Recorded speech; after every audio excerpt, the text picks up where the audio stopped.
For far too long, Burkina Faso fought a war unlike most, not with weapons or armies, but with empty fields and empty stomachs. Parched earth and unreliable rains turned its fertile plains into deserts, forcing generations of farmers to watch crops die and communities wither. When imports and foreign food aid became the norm, national dignity quietly faded. A nation that begs for grain cannot stand tall.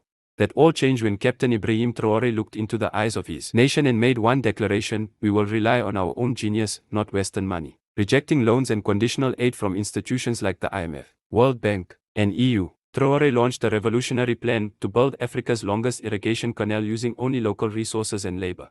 Supported by local engineers, young military officers, and rural communities, the administration rehabilitated the existing Gula Dam, creating a reservoir of water ready to flow. They chose the Bolma Plains, a region blessed with rich soil yet cursed by chronic drought, as the canal's first testing ground. This choice wasn't by chance. It was meant to send a message: if this side of Burkina Faso could be revived without foreign aid, the rest could follow.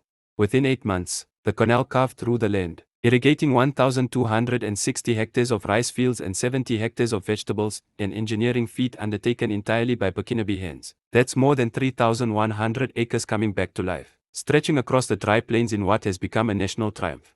The project was organized like a precision-led campaign, starting at dawn and working under floodlights late into the night. Locally manufactured equipment, domestic steel and cement suppliers, Burkinabe engineers and welders drove progress. No international contractors, no imported supervisors, just local resolve transforming the land into livelihood. When the first steady stream of water hit the fields, the response was electric. Farmers wept at the sight, markets hummed again. Communities that once migrated to cities returned to their roots, reclaiming livelihoods lost to drought. The impact spread quickly. Crop production surged, including rice, millet, and vegetables, fueling food sovereignty. Burkina Faso no longer depended on volatile global food markets or imported grain. It could now set food policy on its own terms, negotiate as equals, and weather external crises on its own soil.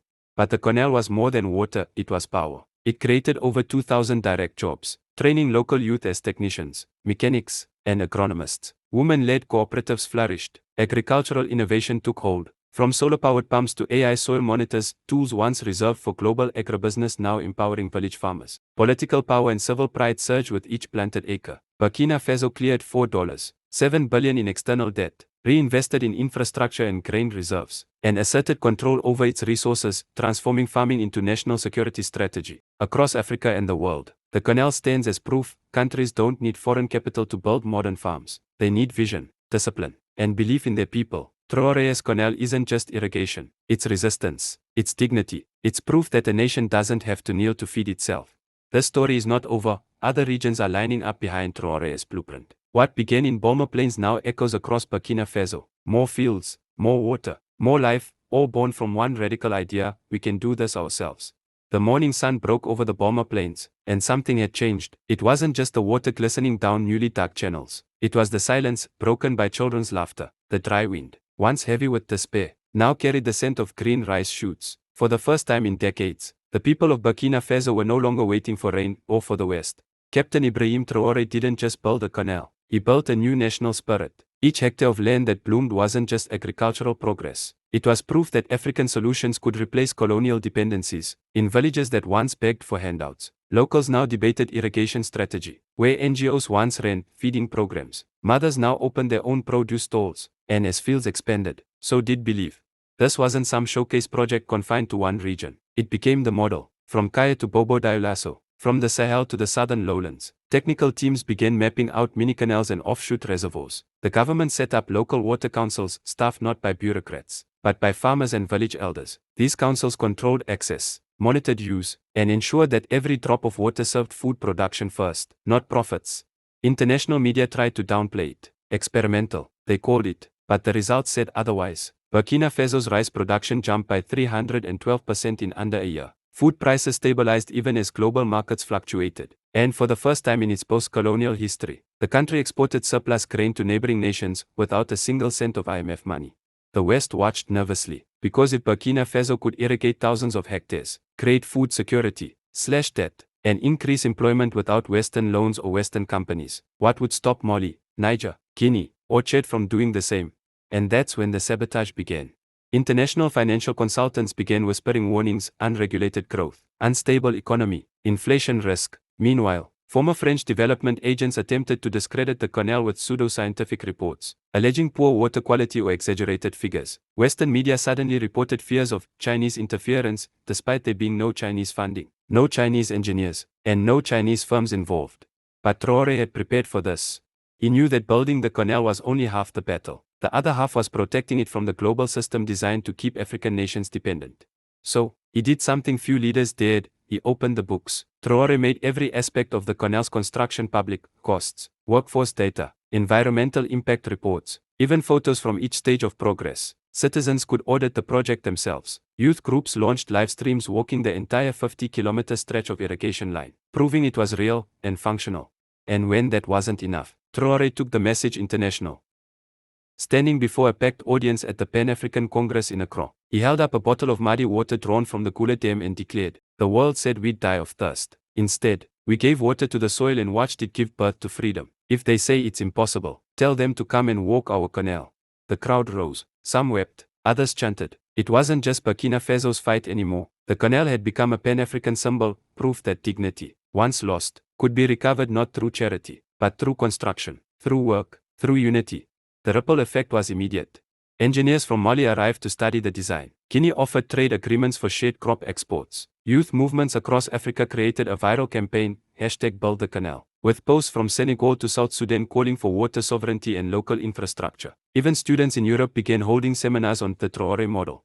Still, there were challenges. Burkina Faso's success was a threat to all powers. NGOs lost contracts. Foreign agribusiness giants saw markets slipping away. Western governments hinted at sanctions under the guise of environmental review violations. But none of it slowed the momentum.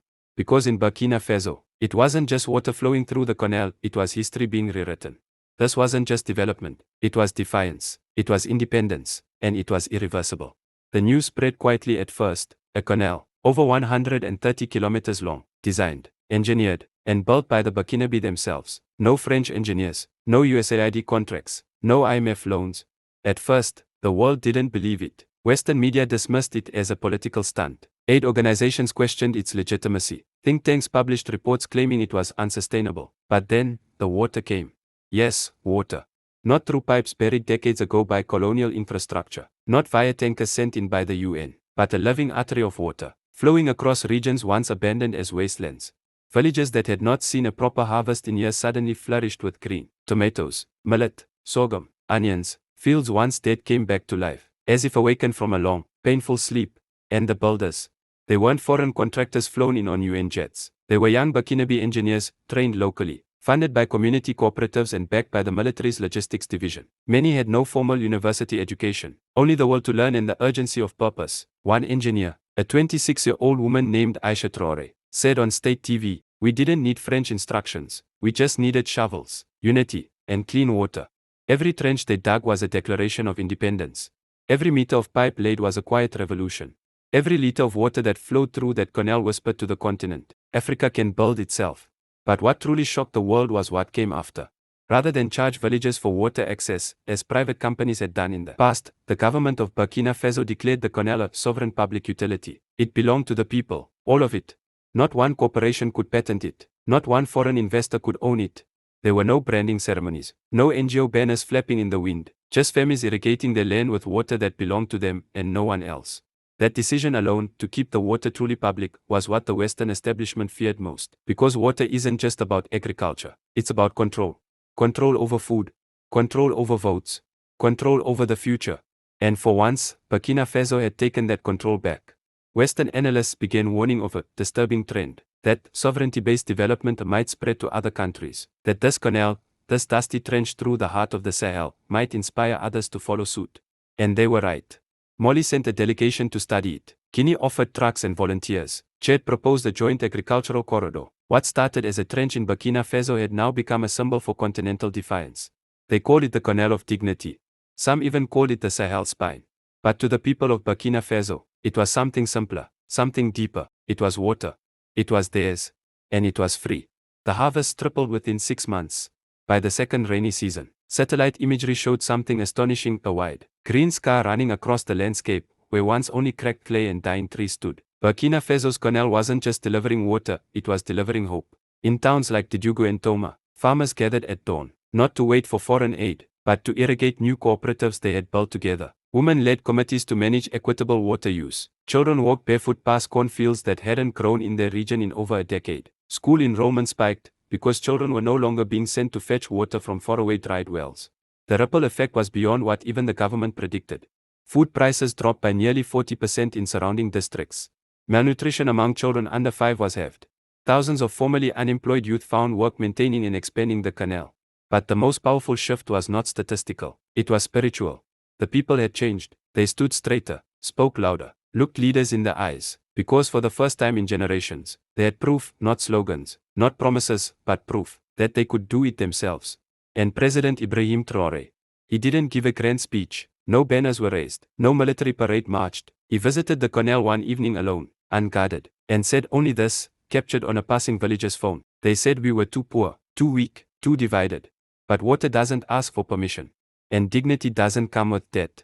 That short clip was reposted over 100 million times across African platforms. In Nairobi, school children recited the quote in classrooms. In Kinshasa, young engineers began sketching their own canal plans. In Dakar, artists painted murals of the Burkina Faso canal twisting across the continent. What had started as a trench through dry land was now a blueprint for African sovereignty. The West scrambled to respond. Quiet offers came in from former colonial powers, technical advisors, partnership programs, climate resilience funding. Traoré declined all of them. Instead, he announced a new initiative, the Pan-African Infrastructure Corps, a civilian-led, military-supported alliance where African nations would train each other, share blueprints, and build without debt, without compromise, and without foreign control. Within weeks, Mali, Niger, Guinea, and even South Sudan signed on. Burkina Faso, once dismissed as one of the world's poorest nations, had become the epicenter of a new development revolution, and not because of gold, or oil, or international favor, but because of a canal, because of unity, because of belief. If this story moved you, if you believe in a future where Africa builds for itself, feeds itself, and frees itself, don't just scroll away. Like this video to boost it into the algorithm so more people hear the truth. Subscribe to our channel for more powerful, untold stories from across the continent. Comment below, should your country join Traoré's Pan-African Infrastructure Corps? Share this with 5 friends who still believe Africa can't rise, and show them how wrong they are. This is not just about Burkina Faso, this is about all of us. This is how Africa strikes back, with dignity, with water, and with no permission needed.